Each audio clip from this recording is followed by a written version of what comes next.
que nos leva das trevas à luz. Paz do Senhor, irmãos, glória a Deus, aqui estamos nós outra vez. Não pudemos estar com vocês domingo, tivemos uma atividade pela convenção, fomos a Xangrande dar assistência àquele pastor ali, também à sua igreja. Mas aqui estamos, nesta noite eu quero trazer uma palavra de Deus ao seu coração, que está lá em Lucas, capítulo 13, versículos de 10 ao 13. É a narrativa da cura da mulher encurvada. Diz assim o texto: e ensinava no sábado numa das sinagogas, e eis que estava ali uma mulher que tinha um espírito de enfermidade havia 18 anos, e andava encurvada, e não podia de modo algum endireitar-se. E vendo-a, Jesus chamou-a a si e disse-lhe: mulher, estás livre da tua enfermidade. E pôs as mãos sobre ela, e logo se endireitou e glorificava a Deus. Aplique, Deus, essa palavra no nosso coração. Pai, nós glorificamos o Teu nome por mais esse dia que o Senhor nos deu, para estarmos em Sua presença, para estarmos em adoração ao Teu nome, em adoração ao Senhor. Reconhecemos o Senhor como Deus único e verdadeiro, o Senhor da glória, o eterno, o todo-poderoso e o Deus gracioso. Obrigado pela honra que nos concedes de estarmos em Tua presença e de podermos parar esses minutos para recebermos a Tua gloriosa palavra. Fala ao nosso coração por Tua graça, eu te oro em nome de Jesus. Amém. Meus amados irmãos, eu quero destacar nesse episódio que é a graça quem faz toda a diferença. Esse é o nosso tema de hoje. A diferença é a graça. Todo mundo já ouviu a respeito da graça e sabe que ela significa amor imerecido. É o amor de Deus, o amor que Deus tem por nós e que nós não merecemos. O salmista lá no Salmo vai dizer que a graça de Deus ela é melhor que a vida. Não sei que tipo de figura ele quis criar com essa ideia. Obviamente ele está falando da vida terrena, não é? Porque a realidade é que a graça de Deus ela vai nos acompanhar para a eternidade. Do contrário, nós não chegaríamos lá. Porque nenhum de nós, mesmo morrendo, nos tornamos perfeitos. A perfeição ela vem exatamente a partir da ação da graça de Deus sobre a nossa vida. Bom, Paulo na sua carta a Tito, ele vai dizer assim: a graça de Deus se há manifestado, trazendo salvação a todos os homens. E o texto que nós lemos, ele retrata uma mulher, um ser humano que vem há 18 anos lutando, eu diria, sendo vencido por um mal espiritual. E, obviamente, que ele não tinha nenhum potencial para vencer aquele mal. Ele não tinha nenhum tipo de artifício que pudesse fazê-lo subjugar aquele mal. Era já 18 anos, então dá-se entender que aquela mulher não tinha apenas 18 anos, mas que de alguma forma o mal apoderou-se dela. Alguns já tentam dizer que existem várias formas de um ser, de uma entidade espiritual nos perturbar, não é? Várias formas, uma delas é o guardar rancor, é o ódio, não é? É o sentimento de inveja, e por aí vai. De alguma forma, aquela mulher, então, adquiriu ou permitiu a entrada daquele espírito imundo sobre a sua vida, e isso levou ela aí encurvando-se, aí então se dobrando, não é? Então eram 18 anos de sofrimento, e deparando-se com Jesus, ao deparar-se diante do Cristo Jesus, Jesus é a graça de Deus encarnada, Jesus é a revelação total e absoluta da graça, ela é então automaticamente liberta, não é? Então é o nosso assunto de hoje, é graça. Como eu já disse, é amor imerecido, e o salmista disse que ela é melhor que a vida. E o apóstolo Paulo, escrevendo a Tito, ele vai dizer que essa graça se manifestou para trazer salvação a todos os homens. Eu queria começar então falando das características da graça. A primeira característica que a graça traz sobre si, sabe o que é? Ela chega e amém. O texto então diz que aquela mulher vinha há 18 anos numa peleja, num sofrimento só, e de repente a graça chegou, não é? Não houve méritos nela, ela não teve nenhuma ação meritória que tornasse a chegada da graça possível, não é?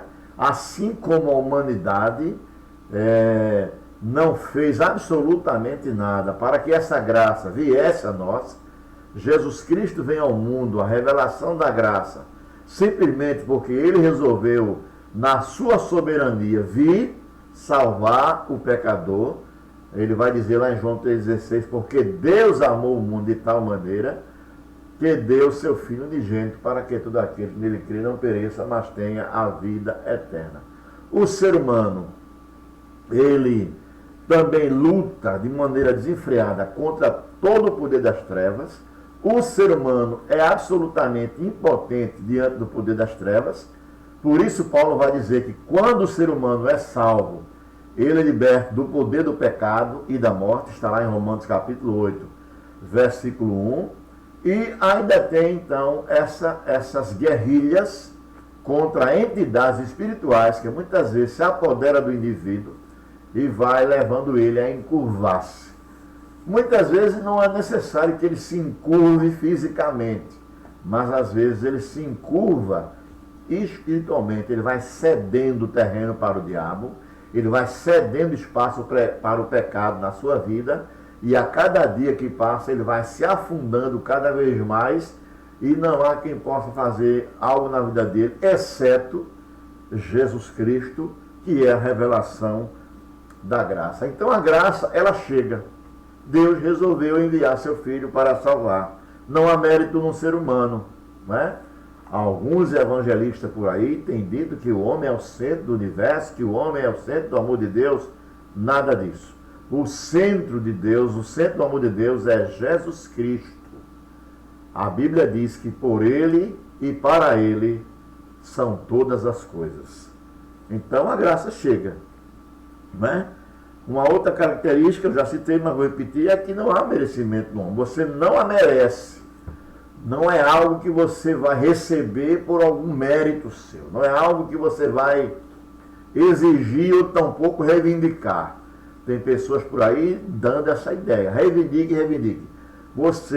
Nós seres humanos, não temos nenhum mérito para algum tipo de reivindicação diante de Deus. A graça vem apesar de você não merecer. Então ela não vem por merecimento, não é? E obviamente não há mérito em você. É a terceira característica. Você não tem mérito. Nós não temos méritos. Tem gente que costuma se justificar, dizer que é bonzinho, que tem Jesus no coração e etc. Mas nós sabemos muito bem que a maioria, 99,9% das ações humanas, elas são imbuídas, revestidas e recheadas e cobertas, eu diria, tanto recheadas quanto cobertas, de egoísmo, de vaidade, né? Então não há mérito, não tenha essa ideia. Há uma guerra ao longo da vida cristã que a gente vê essa guerra, esse conflito das pessoas tentando merecerem a graça, né? Pela roupa que veste, pela indumentária, se usa barba, se não usa barba, se usa bigode, se não usa bigode, né? Se faz isso, se não faz aquilo.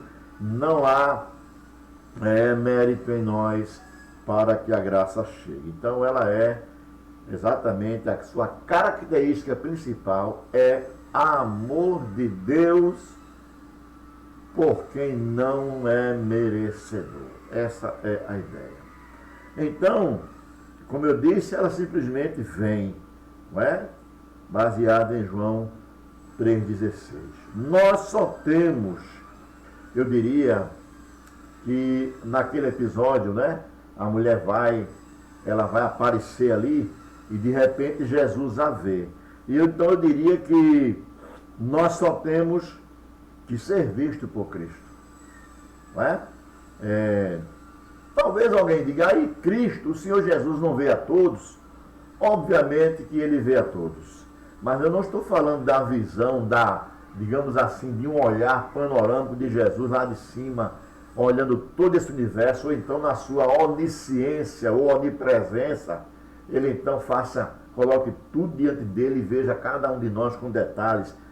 Não é essa a ideia que eu quero passar.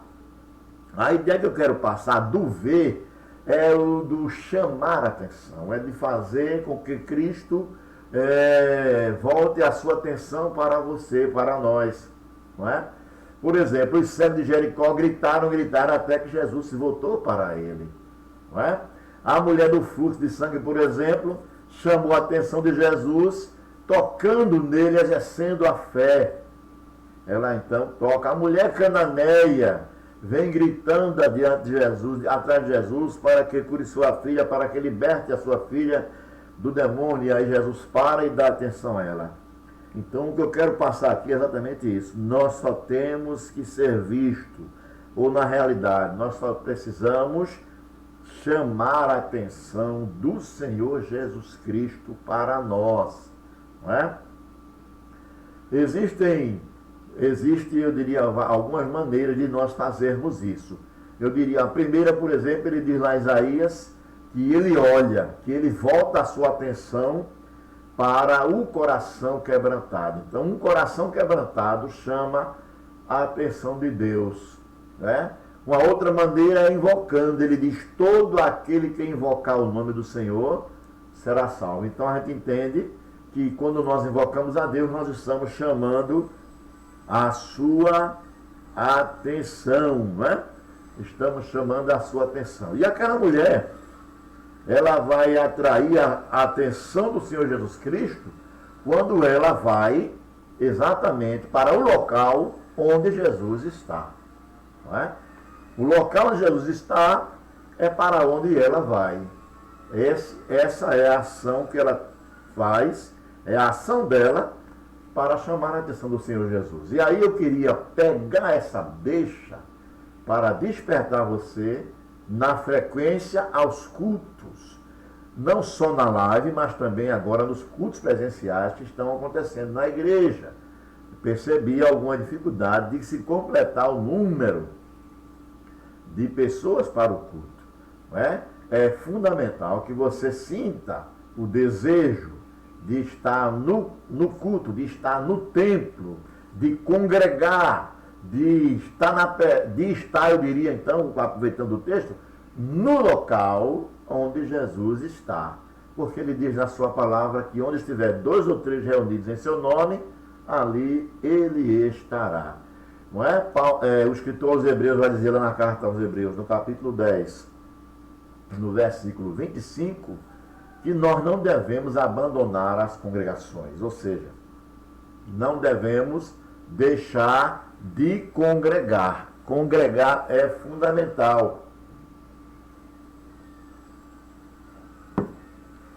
Congregar é uma maneira de nós estarmos no lugar onde Jesus está. Essa é a realidade. Então, repetindo, é muito importante que nós sejamos vistos pelo Senhor. E uma das maneiras de sermos vistos pelo Senhor é nos colocar, é estarmos no lugar onde Ele está. E, obviamente, você pode usar essas três coisas. Você pode estar no templo adorando a Deus, você pode quebrantar o seu coração ali na presença de Deus e você pode invocar o nome do Senhor. Tudo isso você pode fazer exatamente no momento em que você está congregando. Talvez você diga, eu posso fazer isso em casa também. A Bíblia manda nós congregarmos. Esse período de ausência de culto, de distanciamento, ele é causado pela pandemia. Mas o propósito de Deus para a edificação da igreja é que os crentes congreguem. Então, é preciso que nós chamemos a atenção do Senhor para sermos vistos por Ele. E essas três maneiras são as maneiras corretas de sermos vistos por Ele. E aí, quando somos vistos por Ele, nós estamos sendo vistos pela graça. A graça está ali. A graça está presente. E aí, onde está a graça, algumas coisas acontecem. Então, eu coloquei aqui o ponto como efeitos da graça. Não é? Se você for da graça de Deus, você vai viver se há alguns efeitos na sua vida, na sua existência. O primeiro efeito da graça naquele momento, naquela mulher, sabe qual é? O poder das trevas bate em retirada. Jesus não conversa, não pergunta a ela quantos anos ela está daquele jeito, ele sabe, o texto narra por conta da iluminação do Espírito Santo. Não há um bate-papo, não há um argumento psicológico, não há um aconselhamento psicológico, não há terapia, nada disso. Jesus chega e diz, mulher, se liberta desse mal. E naquele mesmo momento, aquela mulher que estava encurvada por uma influência maligna, recebe todas as condições de se direitar outra vez. Louvado seja o nome do Senhor. Esse é o primeiro efeito da graça. O poder das trevas bate em retirada. A Bíblia está repleta de experiências dessa natureza. Por exemplo, o endemoniado de Gadara. Aquele homem está cheio de demônios, mas quando Jesus chega, o demônio começa a ficar aterrorizado. Viesse nos atormentar, filho de Davi, antes do tempo. Não manda a gente embora, manda a gente para os porcos. E Jesus diz, vai para os porcos. Porque onde a graça acontece, não pode continuar a graça, ou melhor dizendo, não pode conviver com as trevas. Ela tem que ser dissipada. Então, o primeiro efeito da graça na vida do homem é que o poder das trevas bate em retirada. Se algum tipo de mal está lhe atormentando, se você, por algum tipo de sentimento ruim, está se sentindo mal, angustiado, não é?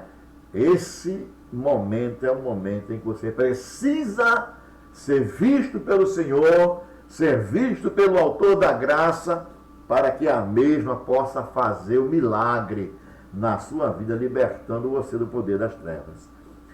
O segundo efeito da graça é a sanidade. A sanidade é a libertação imediata. Não é? Quando falamos de sanidade, é o siso voltar.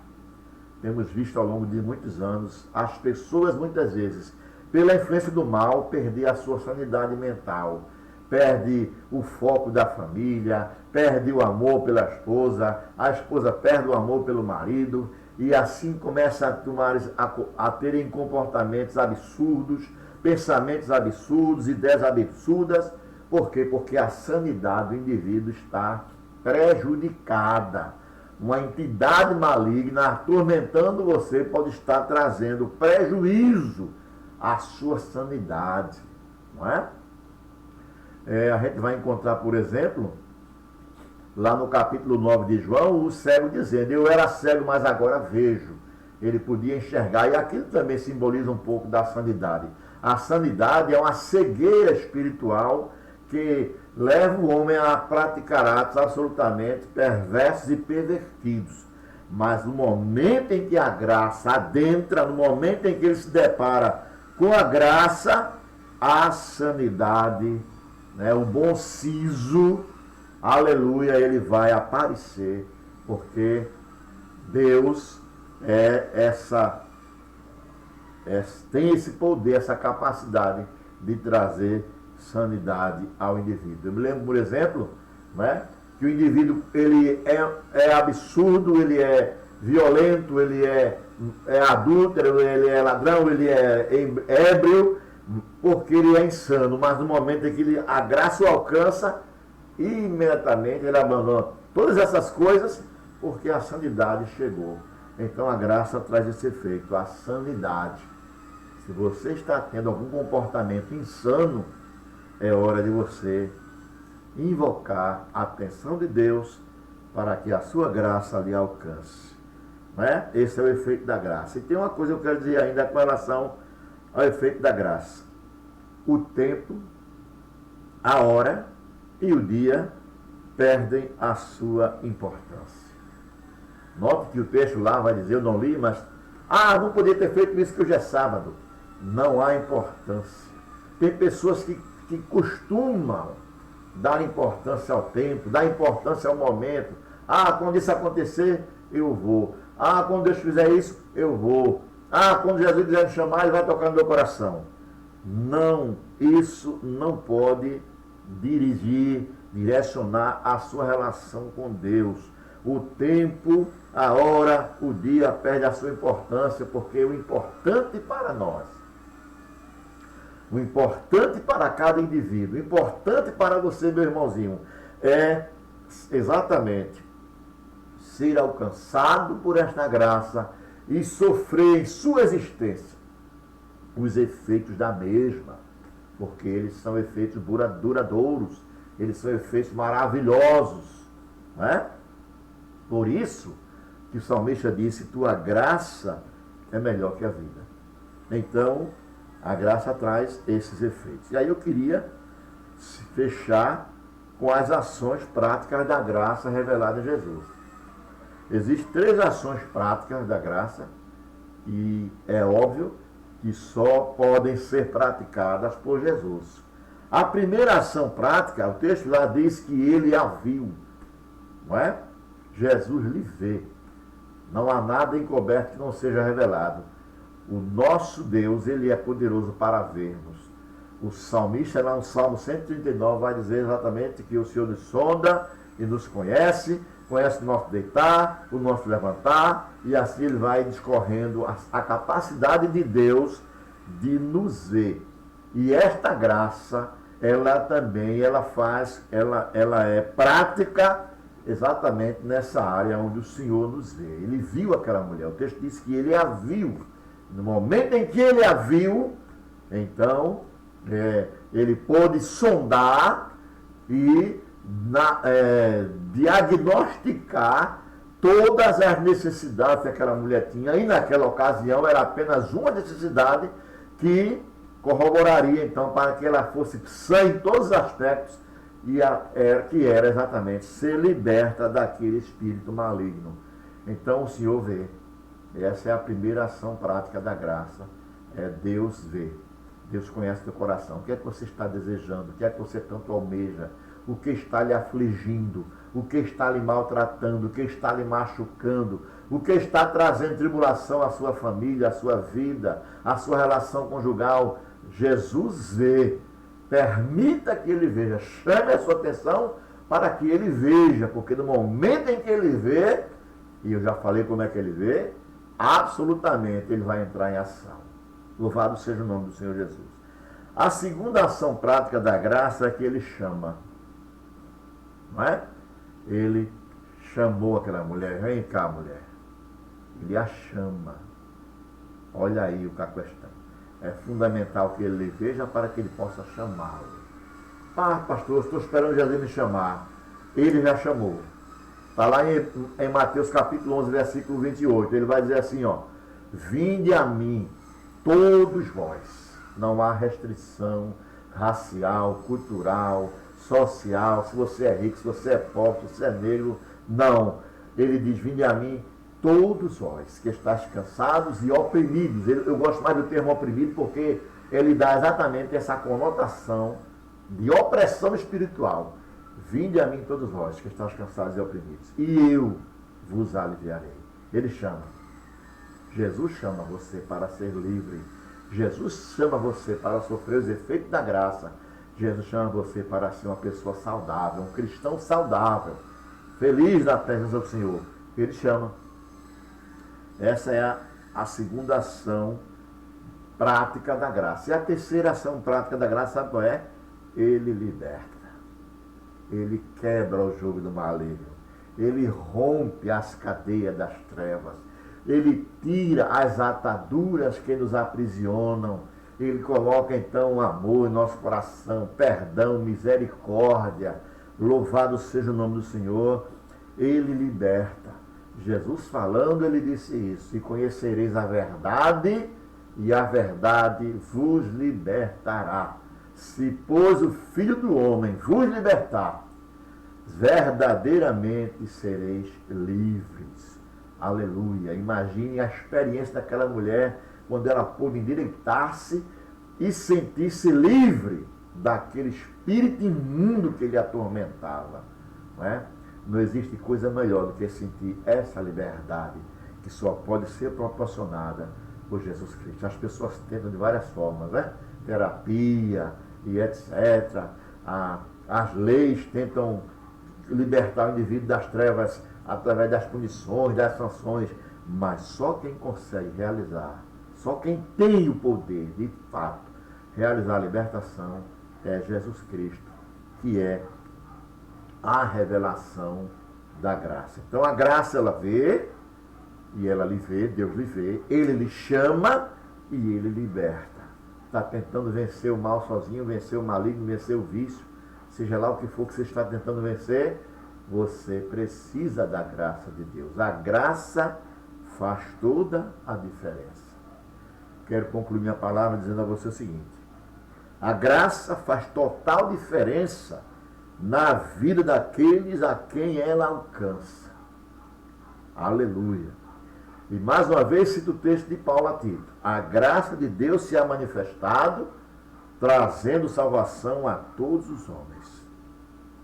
Onde houver um homem encurvado, seja qual for a circunstância, ou seja qual for o motivo pelo qual ele está encurvado, a graça lhe coloca ereto outra vez, lhe apruma, lhe coloca de pé, de maneira ordeira, organizada. Onde o homem estiver sendo derrotado, onde o homem estiver sendo vencido, a graça traz o triunfo, traz a vitória, traz a libertação. Onde estamos achando que somos alguma coisa, ela nos faz ver que não somos nada, mas que o seu propósito é nos alcançar.